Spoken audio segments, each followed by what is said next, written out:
नमस्कार दोस्तों। आज की कहानी है मिस पद्मा, जो मुंशी प्रेमचंद जी द्वारा लिखित है। कानून में अच्छी सफलता प्राप्त कर लेने के बाद मिस पद्मा को एक नया अनुभव हुआ। वह था जीवन का सूनापन।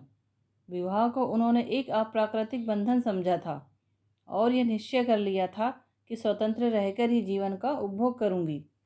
एमए की डिग्री ली, फिर कानून पास किया और प्रैक्टिस शुरू कर दी।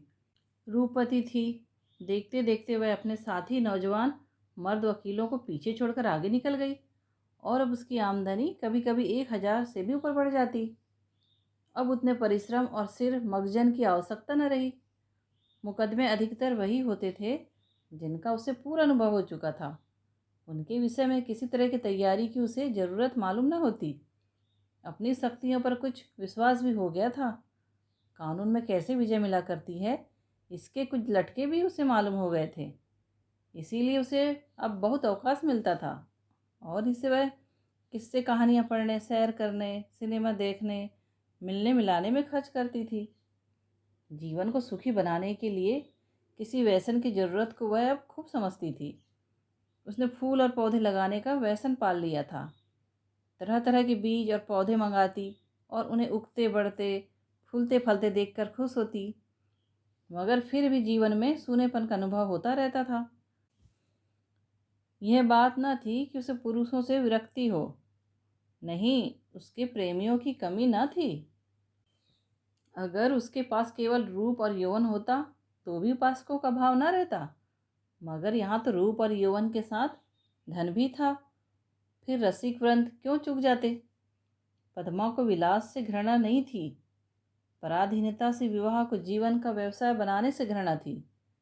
जब स्वतंत्र रहकर भी भोग विलास का आनंद उठाया जा सकता है तो फिर क्यों न उड़ाया जाए। भोग में उसे कोई नैतिक बाधा न थी। इसे वह केवल देह की भूख समझती थी। इस भूख को किसी साफ सुथरी दुकान से भी शांत किया जा सकता है। पद्मा को साफ सुथरी दुकान की हमेशा तलाश रहती थी। ग्राहक दुकान से वही चीज़ लेता है जो उसे पसंद आती है। पद्मा भी वही चीज़ चाहती थी। उसके दर्जनों आशिक थे, कई वकील, कई प्रोफेसर, कई डॉक्टर, कई रईस।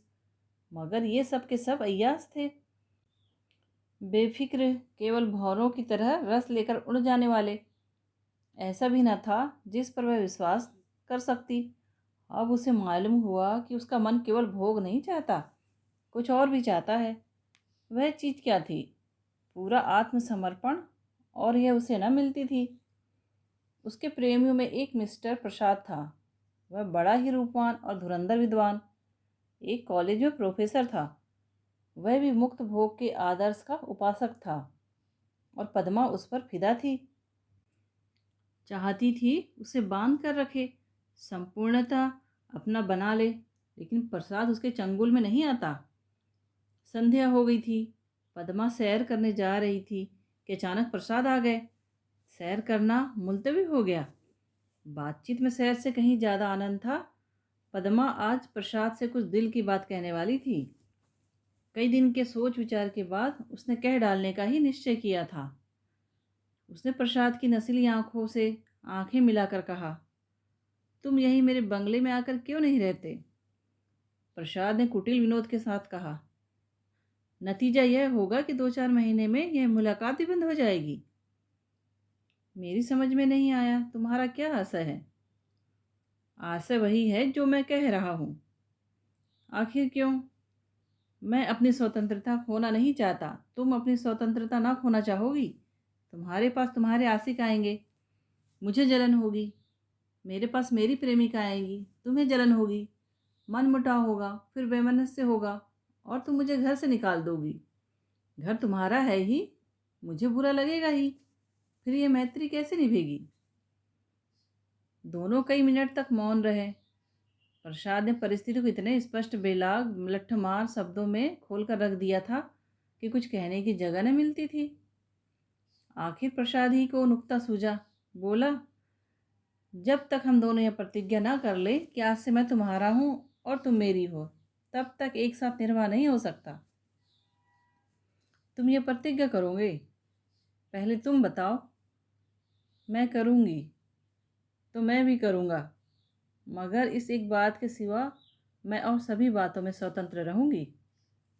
और मैं भी इस एक बात के सिवा हर बात में स्वतंत्र रहूंगा। मंजूर। मंजूर। तो कब से? जब से तुम कहो। मैं तो कहती हूँ कल ही से। तय। लेकिन अगर तुमने इसके विरुद्ध आचरण किया तो? और तुमने किया तो तुम मुझे घर से निकाल सकती हो, लेकिन मैं तुम्हें क्या सजा दूंगा? तुम मुझे त्याग देना, और क्या करोगे? जी नहीं, तब इतने से चित्त को शांति न मिलेगी। तब मैं चाहूँगा तुम्हें जलील करना, बल्कि तुम्हारी हत्या करना। तुम बड़े निर्दयी हो प्रसाद। जब तक हम दोनों स्वाधीन हैं, हमें किसी को कुछ कहने का हक नहीं। लेकिन एक बार प्रतिज्ञा में बंध जाने के बाद फिर न मैं उसकी अवज्ञा सह सकूंगा, न तुम सह सकोगी। तुम्हारे पास दंड का साधन है, मेरे पास नहीं है। कानून मुझे कोई भी अधिकार नहीं देगा।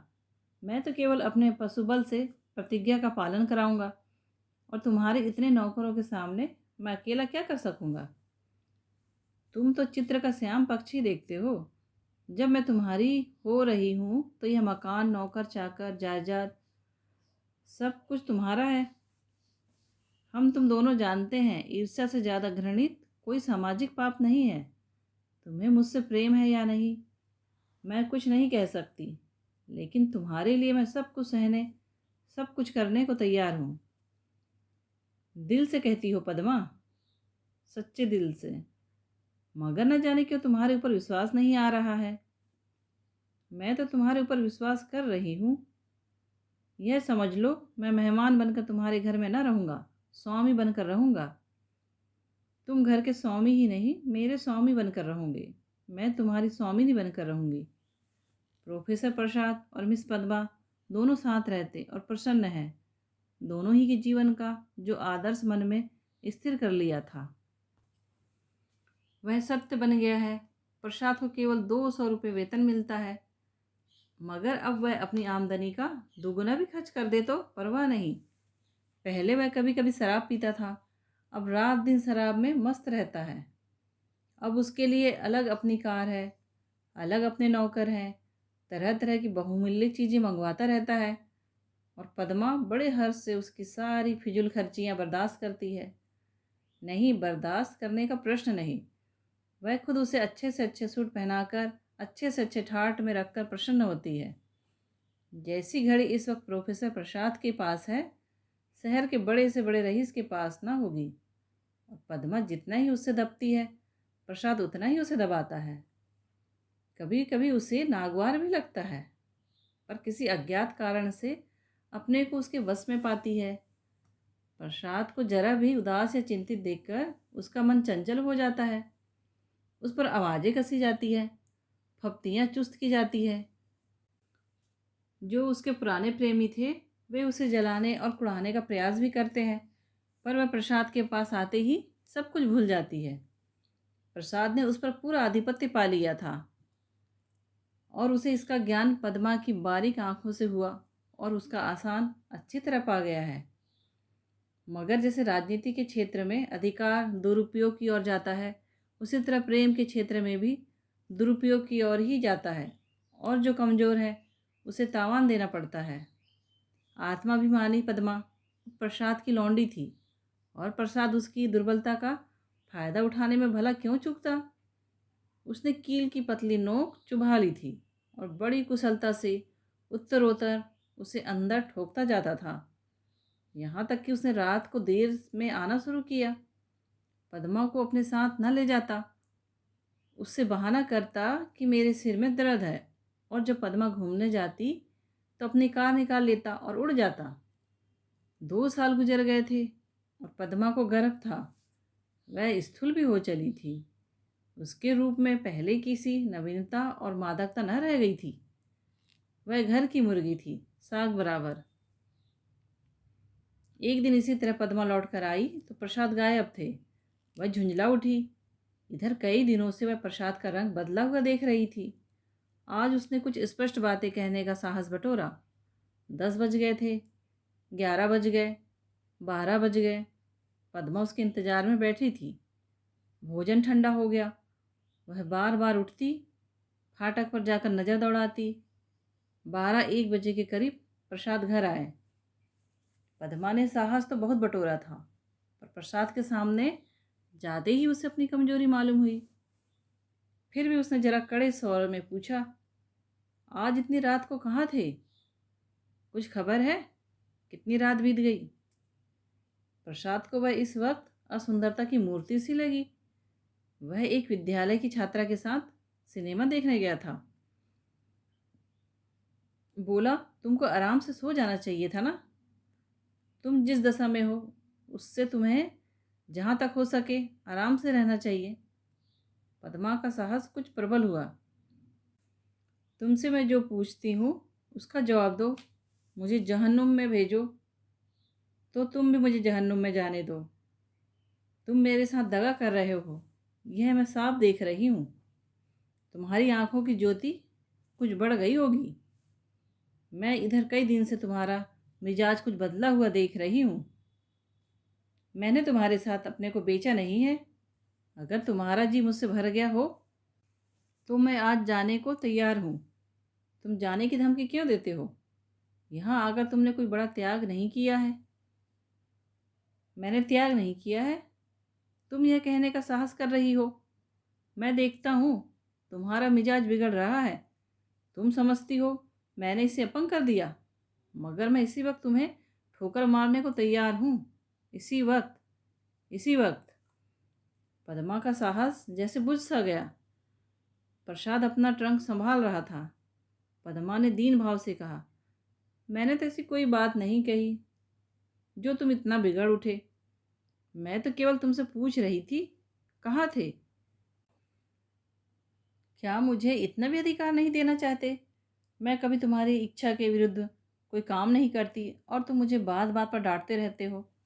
तुम्हें मुझ पर जरा भी दया नहीं आती। मुझे तुमसे कुछ भी तो सहानुभूति मिलनी चाहिए। मैं तुम्हारे लिए क्या कुछ करने को तैयार नहीं हूँ। और आज यह मेरी दशा हो गई है कि तुम मुझसे आंखें फेर लेते हो। उसका कंठ रूंध गया और मेज पर सिर रखकर फूट फूट कर रोने लगी। प्रसाद ने पूरी विजय पाई।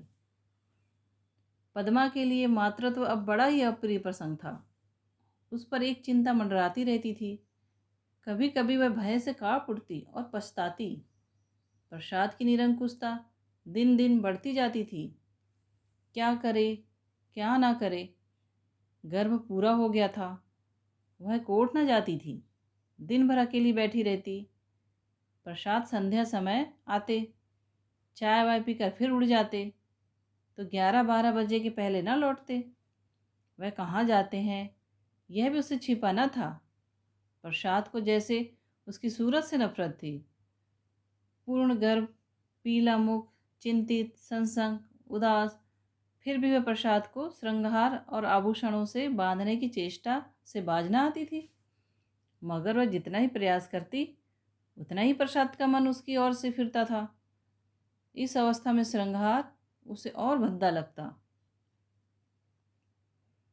प्रसव वेदना हो रही थी। प्रसाद का पता नहीं।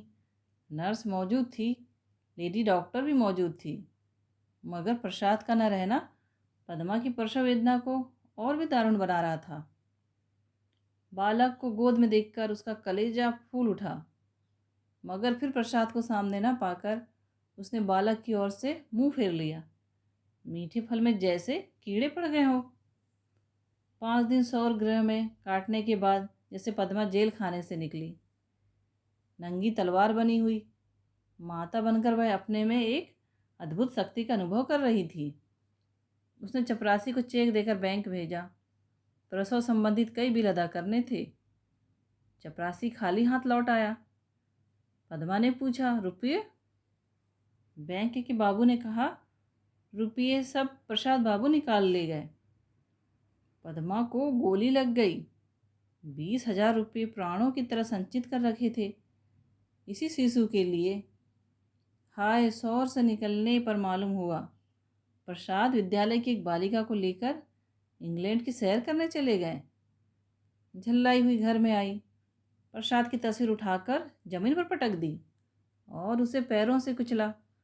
उसका जितना सामान था उसे जमा करके 10 सिलाई लगा दी और उसके नाम पर थूक दिया।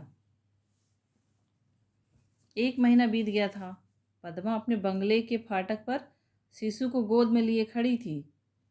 उसका क्रोध अब शोकमय निराशा बन चुका था। बालक पर कभी दया आती, कभी प्यार आता, कभी घृणा आती। उसने सड़क पर देखा, एक यूरोपियन लेडी अपने पति के साथ बालक को बच्चों की गाड़ी में बिठाए चली जा रही थी।